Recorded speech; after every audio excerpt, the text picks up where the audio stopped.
할렐루야. 웨스터민스터 데이오리 문답 101문입니다. 질문은 이것입니다. 십계명의 서문은 무엇입니까? 십계명의 서문은 나는 너를 애굽 땅 종되었던 집에서 인도하여 낸 너희 하나님 여호와로라 하신 것이다. 여기서 하나님께서 자기 주권을 영원 불변하시며 전능하신 하나님으로 나타내셨다. 또 자기의 존재를 스스로 자존하시고 그의 모든 말씀과 하시는 일에 존재를 부여하시는 이로 나타냈다. 또 옛날에 이스라엘과 맺으신 것과 같이 자기의 모든 백성과 언약을 맺으신 하나님이시며 이스라엘을 애굽의 종살이에서 인도해내신 것과 같이 우리를 영적 노예의 속박에서 구출하신 것을 나타내셨으니 이 하나님만을 우리의 하나님으로 삼고 그의 모든 계명을 지켜야 한다. 이렇게 이야기합니다. 출애굽 서문에서 이야기하는 것은 두 가지입니다. 하나는 하나님의 주권이고요. 다음은 하나님이 구원의 주라고 하는 점입니다.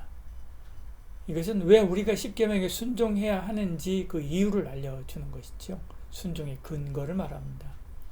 이것을 빼고 십계명을 말하는 것은 그저 법조항 외우듯이 그렇게 외우게 하는 것, 그것은 옳지 않지요. 그러지 않으면 정말 중요한 정신을 놓치고 외적인 것만 붙드는 것이 되기 때문에 그렇습니다. 십계명의 서문은 나는 너를 애굽 땅 종되었던 집에서 인도하여 낸 너희 하나님 여호와라 하신 것이다 말씀하죠. 출애굽기 20장 2절에 나는 너를 애굽 땅 종되었던 집에서 인도하여 낸 내 하나님 여호와라 분명하게 말씀하고 있는 것이죠. 하나님 여호와 이렇게 말씀합니다. 고대 히브리어는 모음이 없습니다. 그래서 원래 구약 성경에는 모음이 없지요. 그러다 후에 읽기 쉽도록 점을 찍는 방식으로 모음을 만들어 붙였습니다. 유대인들은 성경을 읽다가 하나님 이름이 나오면 감히 읽지 못했지요. 대신 주라고 하는 아도나이로 바꿔 읽었습니다. 그렇게 계속 읽지 못하니까 하나님이라고 하는 단어의 진짜 음가를 잃어버렸죠. 어떻게 할까 하다가 아도나이에 모음을 붙여서 읽었는데 그것이 여호와입니다. 여호와의 정확한 이름, 여호와는 정확한 하나님의 이름이 아니지요.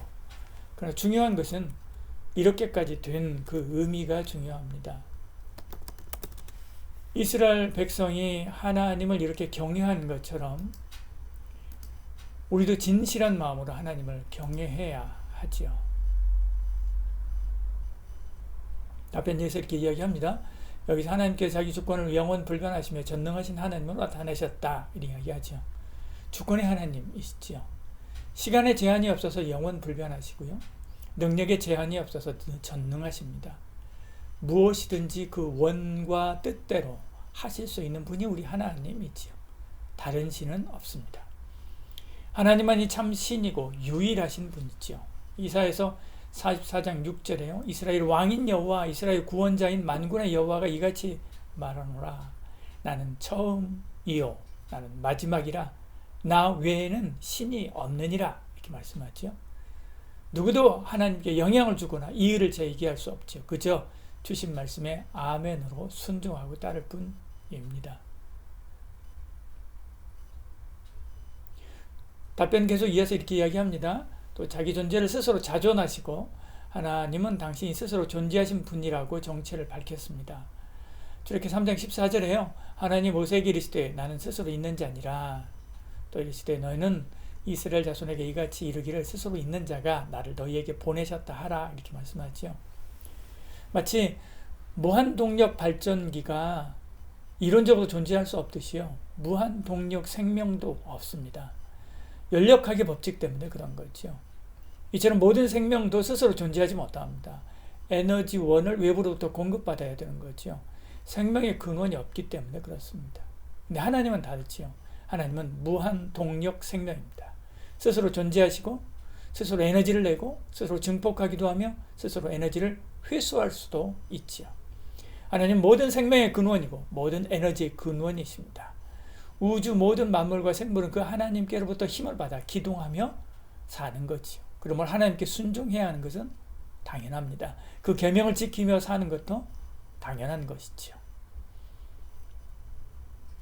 답변 이어서 이렇게 이야기합니다. 그의 모든 말씀과 하시는 일에 존재를 부여하시는 이로 나타냈다 이야기하죠. 출애굽기 6장 2절에 하나님 모세에게 말씀하여 이르시되 나는 여호와니라 이렇게 말씀하죠. 하나님은 당신이 누구신가 분명하게 말씀합니다. 하나님은 그 말씀과 일을 통해서 그 존재감을 드러내시죠. 존재감을 드러내는 방식의 첫 번째는 하나님의 말씀입니다. 말씀으로 당신이 누구신지 말씀하고 설명하지요. 하나님께서 기뻐하시는 것이 무엇인지도 가르치십니다. 그 백성인 우리가 하나님 앞에서 어떤 자세를 취해야 되고 어떻게 섬겨야 하는지도 설명하는 거죠. 십계명은 바로 그 부분을 말씀하고 있는 것입니다.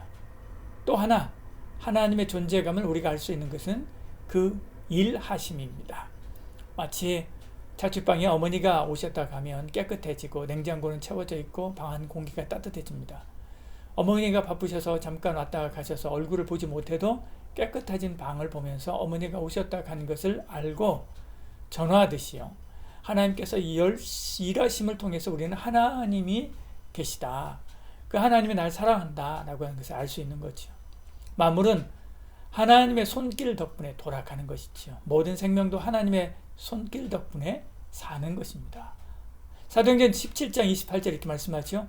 우리가 그를 힘입어 살며 기동하며 존재하느니라 말씀하죠.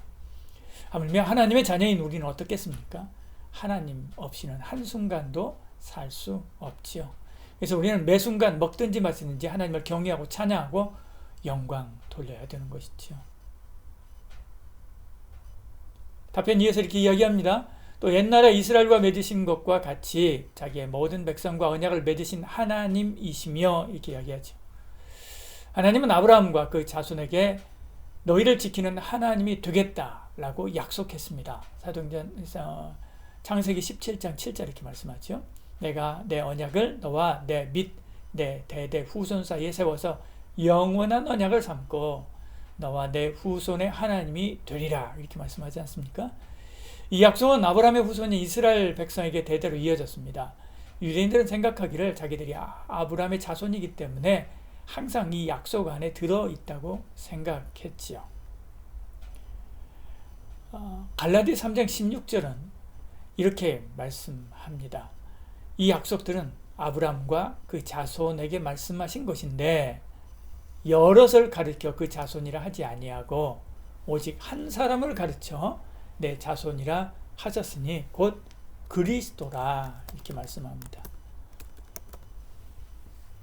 아브라함의 혈통을 따라 이 약속을 유업으로 받은 분은 예수님 한 분밖에 없다는 것이죠. 오늘 우리는 예수님을 믿음으로 그리스도와 연합했습니다. 하나가 되었죠. 그래서 그리스도 안에서 아브라함의 후손으로 그에게 한 언약의 당사자가 되는 것이죠. 오늘 유대인이 아니라 참 그리스도인인 우리가 아브라함에게 한 약속의 당사자입니다. 하나님은 우리의 하나님입니다. 우리는 그의 백성이지요. 답변 이어서 이렇게 이야기합니다. 이스라엘을 애굽의 종살이에서 인도해낸 것과 같이 우리를 영적 노예의 속박에서 구출하신 것이 나타내셨으니 이렇게 말씀하죠. 그 하나님의 애굽에서 이스라엘을 구해냈습니다. 그리고 광야에서 그 백성답게 사는 삶을 가르치지요. 그 십계명입니다. 그 하나님께 감사하며 영광 돌리는 예배를 가르치지요. 그게 바로 제사법이지요.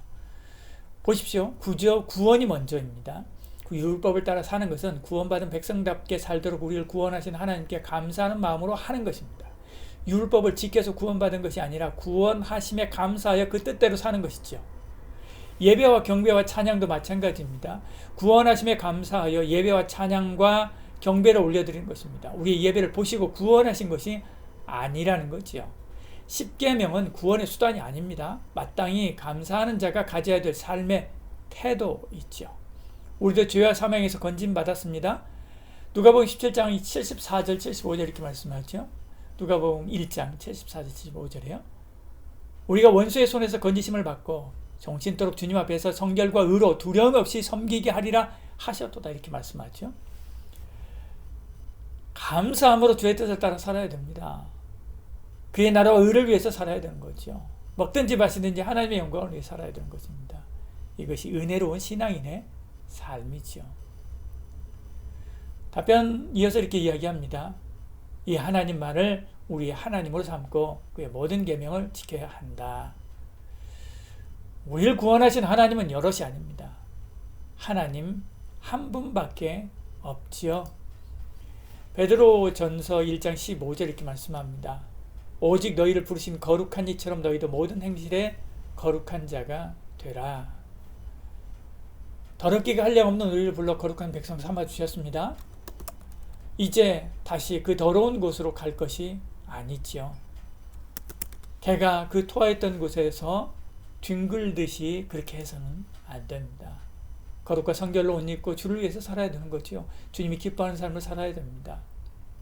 세상의 시류를 따라 사는 것이 아니라 하나님의 말씀의 십계명을 따라 사는 것이지요. 이것이 우리를 구원하신 하나님의 뜻입니다. 기도하겠습니다.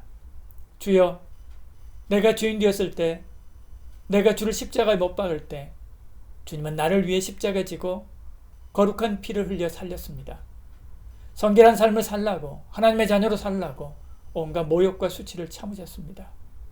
그 크신 주님의 사랑 잊지 말게 하시고 거룩한 주의 뜻을 따라 살게 하여 주시옵소서. 예수님 이름으로 기도드리옵나이다. 아멘.